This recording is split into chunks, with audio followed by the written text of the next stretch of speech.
श्रीकृष्णाय परब्रह्मणे नमः। श्रीमद्भगवद्गीता ध्यानश्लोकाः। नमोऽस्तु ते व्यासविशालबुद्धे पुल्लारविन्दायत पत्रनेत्र येन त्वया भारततैलपूर्णः प्रज्वालितो ज्ञानमयः प्रदीपः प्रपन्नपारिजाताय स्तोत्रवेत्रैकपाणये ज्ञानमुद्राय कृष्णाय गीतामृतदुहे नमः। सर्वोपनिषदो गावो दोक्ता गोपालनन्दनः पार्थो वत्सत्सुधीर्भोक्ता दुग्धं गीतामृतं महत् वसुदेवसुतं देवं कंसचाणूरमर्दनं देवकी परमानन्दं कृष्णं वन्दे जगद्गुरुम्. அடுத்தது 6வது அத்தியாயம் தியான யோகத்தில் 11வது ஸ்லோகம். சுஷௌதேஷே பிரதிஷ்டாபிய ஸ்திரமாசனமாத்மனः நாத்யுச்சரிதம் நாதிநீஷம் சைலாஜினகுஷோத்தரம். சுஷௌதேஷே प्रतिष्ठाभ्य स्थिरमासनमात्मनः नात्युश्चरितं नातिनीशं शैलाजिनकुशोत्तरम्. இந்த ஸ்லோகத்தில் பெருமாள் என்ன சொல்கிறான்னு கேட்டால், சுஷௌதேஷே சுத்தமான இடத்துல, இந்த பக்கம் அழுக்கு அந்த பக்கம் அழுக்கு அதுக்கு நடுவில் இருக்குது அப்படிலாம் இல்லை, சுத்தமான இடத்துல ஒரு மரத்தடியாக இருந்தால் கூட சுத்தமான இடத்துல ஸ்திரம் அசையாததும் ந அத்யுச்சரிதம் ரொம்ப உயர்வில்லாதது. அப்படியே ஒரு 7 அடி உசரத்தில் உட்காந்து தியானம் பண்ண ஆரம்பித்தவனா கண்ணை மூடினோடனே நம்ம பாடி பேலன்ஸ் குறைஞ்சோன்னு வைங்க, அப்படியே அங்கேருந்து சாஞ்சிடுவோம். அதனால் தரையிலேருந்து ஒரு 4 விரல் கடை, அதாவது 3 இன்ச்சுக்கு மேலே என்ன உயரமாக இருக்க வேண்டாம். ஒரு சாதாரண மணப்பலகையை போட்டு அதிக உயர்வில்லான்னா அத்யுஸ்ரிதம், அப்புறம் ந அதிநீஷம் ரொம்ப தாழ்வில்லாததும் அதிக உயர்வில்லாததுமானும், மேலும் அதிநீஷம் ந அதிநீஷம் அதிக தாழ்வில்லாததுமாக சைலாஜன குஷோத்தரம் தர்ப்பையின் மேல் என்ன தோலும் வஸ்திரமும் விரிக்கப்பட்டதும். தோல் என்றது என்ன, மான் தோல். வஸ்திரம் என்று சொன்னால் நம்ம மேல் வஸ்திரத்தை போட்டுருக்குது. விரிக்கப்பட்டதும் ஆகிய ஆசனம், ஆசனத்தை ஆத்மனஹா தனக்கு பிரதிஷ்டாபிய ஏற்படுத்தி கொண்டு ஒருத்தன் என்ன பண்ணோம், அமர்ந்து கொண்டு தியானம் செய்ய வேண்டும். ஏற்படுத்தி கொண்டு அந்த ஆசனத்தில் அமர்ந்து உபவிஷ்ய அப்படின்னா என்ன அர்த்தம், உபவிஷதி அப்படின்னு சொல்லும்போது என்ன அர்த்தம், உக்காண்டுக்கோ அப்படின்னு அர்த்தம். அதுபோல் தரையிலேருந்து ஒரு 4 விரல் கடை அளவுக்கு இருக்கிற ஒரு பலகையை போட்டுண்டு அந்த பலகை மேலே தருப்பையை விரிச்சுட்டு அதில் ஒரு துணியை போட்டு தோலும் என்ன வஸ்திரமும் அப்படின்னு போட்டிருக்க. தோல் என்ன சொன்னால் மான் தோல், மர உரி அப்படின்னு சொன்னால் அந்த மான் தோல் கிருஷ்ணாஜினம் எதுக்கு போட்டுக்கணும்னு சொன்னால் அது எப்பொழுதும் பவித்திரமானது. ஆனால் ரொம்ப உஷ்ணத்தை கொடுக்கும். ஆனால் அது என்ன பண்ணுறது, அது ஜிங்கன்னு சொன்னால் மான் குட்டி அப்படின்னா அது ரொம்ப அதுக்கு ஏன் போட்டுக்கணுன்றத நம்ம இன்னும் வரப்போகிற ஸ்லோகத்தில் வரைச்சே இன்னொரு தடவை இன்னும் விளக்கமாக அதில் பார்த்துக்கலாம்.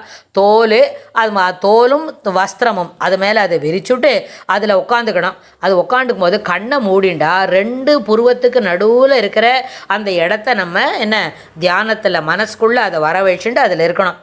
அதாவது ஒத்தரும் வராத ஒரு மூலையில் இல்லாத போனால் காட்டில் தன்னந்தனியாக அல்லது உன்னோட மனமாகிய நிசப்தமான கோவில். மனம் எப்படி இருக்கும், மனம் ஈஸ்வரனுடைய இருப்பிடம். நேத்திக்கு இப்போ 2 ஸ்லோகத்துக்கு முன்னாடி சொன்னோம், மனசில் பெருமாள் இருக்கார், எல்லாரோடையும் பெருமாள் இருக்கார்.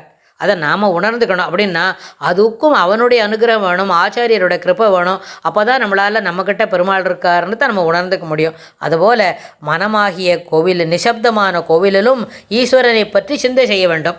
ஈஸ்வரனுடைய கல்யாண குணங்கள். அப்போ போய் பெருமாள் அப்படியே ஆகாசத்துக்கு பூமியாக இருப்பார், விஸ்வரூப தரிசனத்தை கொடுப்பார், எங்கேயும் பார்ப்பார், எல்லாத்துலேயும் நெருப்பாக இருப்பார், தீப்பிழம்பாக இருப்பார், மலை போல் இருப்பார் அப்படின்லாம் பார்க்க வேண்டாம். விளையாடுற கிருஷ்ணாவை மனசில் வச்சுக்கலாம். மனசில் வச்சுக்கிண்டு விளையாடுற கிருஷ்ணாவை இந்த இடத்துல ஒரு சின்ன ஒரு அனக்டோட்டு நம்ம ஆச்சாரிய சாதிச்சாகும். பெருமாளுக்கு யசோதையோட அந்த பேக்கடை கொல்லை பக்கத்துலேருந்து வெளிவாசல் வரைக்கும் அவர் எப்போ வேணால் எங்கே வேணால் போவார், வருவார், எல்லாம் பார்த்துட்டு இருப்பார்.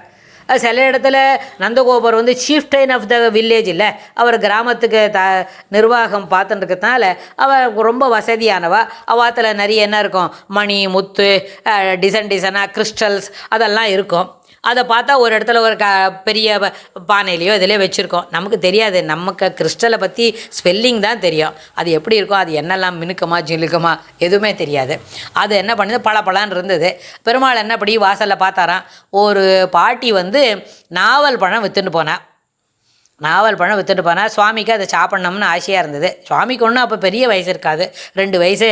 அது மாதிரி சின்ன குழந்தையாக இருந்தாலும் அது அவளை கூட்டுவிட்டா. அவளை என்ன பண்ணா, நெல் கொடுத்தா தான் தருவேன், அது காசு கொடுத்தா தான் தருவேன்னா சுவாமிகிட்ட எங்கேருந்து எப்படி இருக்கும்னு தெரியாது. யாரை போய் அவர் திடீர்னு காசு கேட்பார்? 2 வயசு குழந்தைக்கு காசு எல்லாம் தரமாட்டா. அதனால் சுவாமி என்ன பண்ணாராம், நேர அந்த பவழம் முத்து அது மாதிரி கிறிஸ்டல்ஸ்லாம் வச்சுருக்கேன் அந்த இடத்துக்கு போய் தன்னோட கையால் கொஞ்சம் அள்ளி பிடிச்சிக்கிண்டு அதை கொண்டு வந்து அவளோட கொடுக்கலாம் அப்படின்ட்டு வந்தாராம். ஆனால் அவர் போன இடத்துல அது ஒரு நெல் தான் இருந்தது, நெல் மணி அப்படி தான் இருந்தது, நெல் இருந்தது. அந்த நெல்லை வாரி கையில் பிடிச்சுட்டார், கெட்டியமாக பிடிச்சுன்னு விட்டார். அப்படியே அந்த குழந்தை ஒரு 4-5, இப்போ இந்த காலத்துலன்னா வாசப்படியே இருக்காது, அது நம்ம சொல்கிறது 5075 வருஷத்துக்கு முன்னாடி, 5120 வருஷம் முன்னாடி நடக்கிற விஷயம் அப்படின்னா, அப்போ வந்து என்ன பண்ணார், அந்த 4-5 வாசப்படியும் தாண்டி கீழே வச்சு காலை ஊனிக்கிண்டு அப்படி வந்தால் வாசலில் அவளுண்ட கொண்டு கொடுக்கறதுக்குள்ள அதில் வந்து என்ன இருந்தது, 10 நெல், ஒரு 20 நெல் தான் இருந்ததுதான். அப்போ அது கொண்டு வந்து இதை கொடுத்துட்டேன், எனக்கு வந்து நீ என்ன பண்ணுற, நாவல் பழம் கொடுன்னு கேட்டாராம். பெருமாள் வந்து அந்த குட்டி குழந்தை அவளோட கூடையில் அந்த ஒரு பிடி நெல்லில் கீழே சிந்தினது போக பாக்கியை போட்ட உடனே, த மூமெண்ட் இட் டச்சஸ் அந்த கூடையோட அடியில் அது பட்ட உடனே அத்தனையுமே நிஜமாகவே கிறிஸ்டல்ஸாக மாறிடுது. பெருமாளுக்கு மனசுக்குள்ள தான். ஆனால் கிறிஸ்டல் எங்கே இருக்குது, அது எட்டி எடுக்க முடியுமான்னு குட்டி குழந்தைக்கு தெரியாது. ஆனால் கண்ணுக்கு இருந்தது ஒரு நெல் மூட்டை மேலே இருந்த நெல் தான். அது ஒரு பிடி அள்ளிண்டு வந்தது. அதை கொடுத்த உடனே தாழ்ந்து அவள் என்ன பண்ண, அந்த நாவல் பழக்காரி அதில் போட்டு 2 ஒரு அது கையில் கொள்கிற அளவுக்கு நாவல் பழத்தை கொடுத்துட்டா. அவள் என்ன பண்ணிட்டா, போயிட்டா.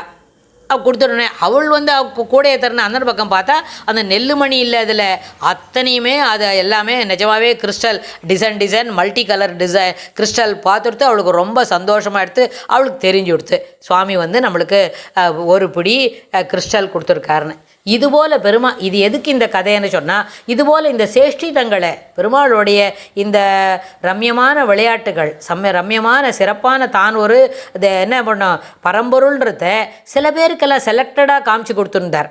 சில பேருக்கு இதுவே பெருமாள் வந்து இந்த துவாரகையில் இந்த தனியாக இறங்கி நடக்கும் பொழுதோ, இந்த பக்கம் போச்சேவோ, இல்லை வேறு இன்னும் எதான பண்ணிட்டு இருக்கும் போதோ நிறைய பேருக்கு பெருமாளோட 4 தோள்கள், அதாவது சங்கு சக்கரம் இருக்கிற 2 மேல் தோள், கீழே சாதாரணமாக இருக்கிற பாகூரு, அதெல்லாம் தெரிஞ்சுதான் இருந்தது. நிறைய பேர் பார்த்தவாள்லாம் இருக்கா, அதை பற்றி சொன்னாலாம் இருக்கா. இதுபோல் விஷயங்களை பற்றி நினச்சிக்கிறது, பெருமாளோட இந்த இருக்கே பெருமாளோட உருவம், அதை பற்றி மனசேக்கலாம். அந்த என்ன சிறப்பான தேஜோமயமான சரீரம் அப்படின்னு நினச்சிக்கலாம். அதில் இன்னொன்று விஷயம் கூட உண்டு. அதாவது ஒரு தடவை பாலகிருஷ்ணர் ஏதோ குறும்பு நிறைய பண்ணிவிட்டார். அவள் அம்மா துரத்திக்கிட்டு வரா. துரத்திக்கிட்டு வந்தோடனே ஒரு பெரிய பானை வச்சுன மோர் பாத்திரம் விற்கிறவன் ஒரு ஒருத்தன் போனான். எனக்கு கொஞ்சம் கூட என்ன பண்ணுறதுண்ணா, இதுக்குள்ளே போட்டுக்கோ, எங்கள் அம்மா என்னை துரத்திக்கிட்டு வரா, எனக்கு கொஞ்சம் ஒரு நிமிஷம் பிடிச்சிக்கோ, ஓடுனோடனே பெருமாள் என்ன பண்ணார், அவனை போய் கேட்டார். அவன் ஒன்றும் சொல்லவே இல்லை, பானையை கவுத்த விட்டான். சுவாமி அது உள்ளுக்குள்ளே விட்டான். சுவாமி அந்த பானைக்குள்ளே பெரிய பானைக்குள்ளே இருந்துவிட்டார். பெரிய பானை இருக்குமா, சுவாமிக்கு வந்து கடித கடனா சாமர்த்தியம் உள்ளவன். அவர் வந்து சின்ன பானைக்குள்ளேயும் போவார், பெரிய பானைக்குள்ளேயும் போவார், பெரிய பானைக்குள்ளேயும் போகாமல் கூட இருப்பாராக இருக்கும். ஆனால் அவன் வந்து அந்த பானைக்குள்ளே போயிட்டான். ஆனால் சுவாமிக்கு ரொம்ப வேர்த்து விறுவிறுக்கிறது. அவள் யசோதை வந்து தேடினா, இங்கே பார்த்தியா நம்மாத்து குழந்தைங்க வந்ததே பார்த்தியானா, குழந்தையா கோவா அப்படின்னு அவன் ஏதோ கொஞ்சம் சொன்னால், அவளுக்கு இங்கே வந்திருக்க மாட்டான், இவன் ஏதோ மோர்காரன், இவனுக்கு என்ன தெரியும் அப்படின்னு சொல்லிட்டு அந்த யசோதை மறுபடியும் வீட்டுக்குள்ளேயே போயிட்டா. அப்புறம் சுவாமி வந்து இதுப்பா மோர்காரனே கொஞ்சம் தூக்கி விட்றா, ரொம்ப வேஸ்ட்டாக இருக்கிறதுரா, மூச்செல்லாம் அடைக்கும் போல இருக்குதுரா அண்ணன். அப்போ அவன் அந்த மோர்காரன் என்ன சொன்னானா, நீ வந்து இப்படியெல்லாம் கேட்டால் தரமாட்டேன், எனக்கு நீ மோட்சம் கொடுக்குறேன்னு சொல்லு, அப்போ தான் நான் அந்த பானையை தூக்குவேன்னு. இவனுக்கு எப்படா தெரியும்னே, எனக்கு நன்னா தெரிஞ்சு கொடுத்து, நீ உள்ளே போச்சவே நான் பார்த்துட்டேன், அதனால் நீ என்ன பண்ணுற, எனக்கு கண்டிப்பாக எனக்கு மோட்சம் கொடுக்குறேன்னு சொல்லு, அப்போ தான் இந்த ததி பாண்டவன் இந்த பானையை தூக்கி திறந்து விடுவேன் ஒன்னேன்னு. பெருமாள் சரி கொடுக்குறேன்டா, முதல்ல தூக்குடா, ஒரே விஷக்கிறதுடா, எனக்கு கொஞ்சம் உடம்பெல்லாம் ஜல்லுன்னு ஈரமாக போச்சுடா அப்படின்னு. பெருமாள் உடனே சிரிச்சுக்கிண்டே கொடுக்குறேன்ப்பா அப்படின்னு சொன்னாரான். அவனுக்கு ததிபாண்டவனுக்கு அவன் பானைக்கு 2த்துக்குமே சேர்த்து சுவாமி மோட்சம் கொடுத்ததா இந்த கதையெல்லாம் குட்டி கதையெல்லாம் சொல்லுவார். இது வந்து சுவாமியோட லீலைகள், சுவாமியோட அத்தியுதமான சேஷ்டிதங்கள். இந்த அற்புதமான சேஷ்டிதங்கள் எல்லாம் நினச்சிக்கணும். அதாவது ஏகாக்கீயத சித்தாத்மா அப்படின்னு சொல்கிறார். அதுக்கப்புறம் என்ன, சைலாஜன குஷோத்தரம் நாத்யுச்சரிதம் நாசிதீஷம் சைலாஜன குஷோத்தரம் அப்படின்னு சொன்னால் ஒருவரும் வராத மூலையில் நிசப்தமான கோவில் அங்கெல்லாம் என்ன பண்ணும், ஈஸ்வரனை பற்றிய சிந்தனை, அந்த பரம்பொருளை பற்றிய சிந்தனை இருக்கணும்னு சொன்னால் ஸ்ரீகிருஷ்ணரோட இந்த லீலா வினோதங்கள், இந்த என்ன தெய்வம் தன்மை பொருந்திய சேஷ்டிதங்கள், இது எல்லாத்தையும் மனசில் நினச்சிண்டு அமைதியாக இருந்தாலே மனம் பண்படும்.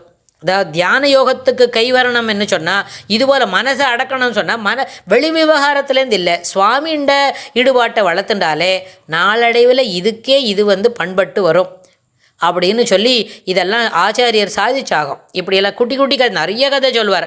அதெல்லாம் கேட்டுட்டே இருந்தால் அதுவே சொல்லலாமே, எதுக்கு என்ன தியான யோகத்துக்கு பற்றி அப்படின்னு தோணிடும். ஏன்னா கீழே பெருமாளை பற்றி கேட்டுக்கிற மாதிரி அது ரொம்ப லைவ்லியாக இருக்குமோ.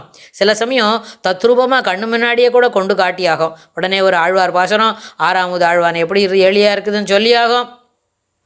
அதெல்லாம் ரொம்ப ஒரு இதுக்கும் 3 மணி நேரம் கேட்டது போக இங்கே நம்மளுக்கு என்ன 5 நிமிஷம் 8 நிமிஷத்தில் சொல்கிறோம் பாருங்கோ. அதுதான் ஒரு என்ன அதுக்குள்ளே அதை சொல்லணும், எல்லாத்தையும் சொல்லணும்னு ஆசை வண்டி வருது.